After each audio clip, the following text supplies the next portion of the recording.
Which tech course gives the fastest job in 2026? Everyone wants quick results, short time. Fast learning. Quick job. But which course actually works? The truth: no course guarantees a job. But some paths are faster than others.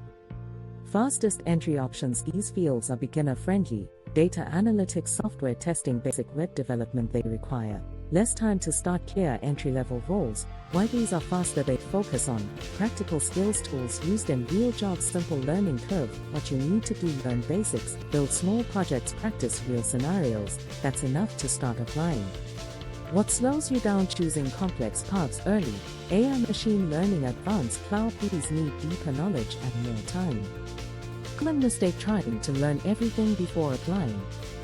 Smart strategies: start simple, get a job, upgrade skills. The real secret: speed doesn't come from the course.